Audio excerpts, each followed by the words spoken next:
გახსოვდეთ, ყოველი ერთი მთლიანი პური ხორბლის მართლების ტრაგიკული ისტორიაა, რომელიც შეიძლებოდა ლოდად გადაქცეულიყო, მაგრამ ვერ გადაიქცა.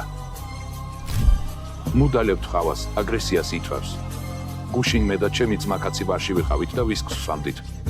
ჩემმა მეუღლემ კი სახლში 3 ფინჯანი ხავა დალია. წარმოდგენაც არ გაქვთ რა აგრესიულად იქცეოდა.